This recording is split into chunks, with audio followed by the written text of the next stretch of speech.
নারায়ণগঞ্জের রূপগঞ্জে পূর্ব শত্রুতার জেরে বসতবাড়িতে হামলা, মারধর ও লুটপাটের অভিযোগ উঠেছে। আহত গৃহবধূ তানিয়া আক্তার থানায় দায়েরকৃত অভিযোগে জানান, 25শে জুলাই বিকালে আলমগীর ও তার স্ত্রী আয়েশা আক্তার তাদের বাড়িতে ঢুকে ওয়্যারড্রোব ভেঙে 1,50,000 টাকা চুরি করে। বাধা দিলে তাকে মারধর করে এবং স্বামী নাসির উদ্দিনকে ছুরি দিয়ে আহত করে। এই সময় আয়েশা তার গলার 1 ভরি স্বর্ণের চেইন ছিনিয়ে নেয়, যার মূল্য 1,70,000 টাকা এবং ঘরের জানালা, দরজা সহ আসবাবপত্র ভাঙচুর করে প্রায় 1.5 লক্ষ টাকার ক্ষতি করে।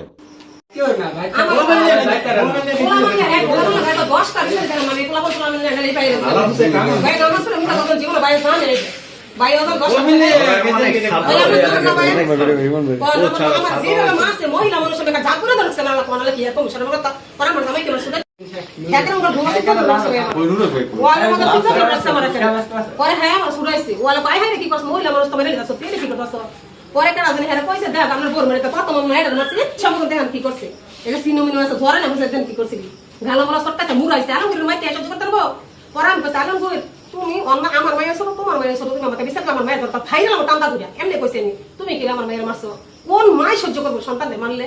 এটা কইছে পরে আমার বড় মেয়ে সিদ্ধ করে আঙ্গা রাখছে ওখানের মধ্যে গিয়ে ধরে রাখছে হ্যাঁ ওই যাইছি বেটার মধ্যে হিয়ার পরে আমার জামাই গেছে কইনা মানুষ হই দিয়া বড় দৌড় করে এসে সব গেছে বিষয়টা তুমি হ্যাঁ বড় হাই হান তো দৌড় করে আমরা এনো কইতেছি আর তো ওই আন্দা গিয়া পরে মানে সব বাইরে তো সব বাইরে দেন পারা আছে দিমু তুমি জানেন ভাই বড় কথা বলে তাই না সব কি করছে পাঁচ দা হাইরা নামছে জানেন না লোকের ভাষা কি তোমার কি তোমার ভাষাটা আমরা তো জানেন কাহিনী দিয়ে পুরো কথা বকো বিশ্বাস দি করা আল্লাহ ওটা নেই তোমার আমার মায়ের মাসে দেন গেছি না তোমার সন্তান বলে তুমি কথা যাইবা এই হ্যাঁ পুরো আছে হ্যাঁ মায়ের আমরা কি রূপা আরে ওপি দোকানে একটা খালি ছবি দিল দেন সন্তান গেল নাই আয় বাড়ি বুঝছেন এটা আলমগীরের মানুষ সকাল দিয়ে আমরা আঘাত করছি, আঘাত করার পরে আপনার বলে দিচ্ছেন আঘাত করে যে শব্দটা শুনলাম আমার মেন থেকে শব্দটা শোনার পরে কি করতেছে যে যেই পোলাখন গ্লাসে দৌড়ে আবার গেছে বাসে মানে গ্যাস মতন পরে দেখে কি যে কাজ করতে বাইরে আছে যে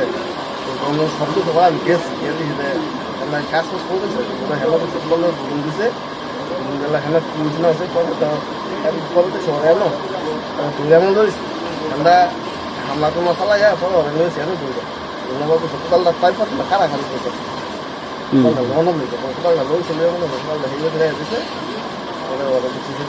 আহত স্বামী স্ত্রী উপজেলা স্বাস্থ্য কমপ্লেক্সে চিকিৎসা নেন। রূপগঞ্জ থানার ওসি তারিকুল ইসলাম বলেন, আমরা অভিযোগ পেয়েছি, ঘটনাস্থলে পুলিশ তদন্ত করতে গিয়েছে, তদন্ত শেষে ব্যবস্থা নেওয়া হবে। প্রতিবেদনটি পাঠিয়েছেন আমাদের রূপগঞ্জ প্রতিনিধি রনি আহমেদ।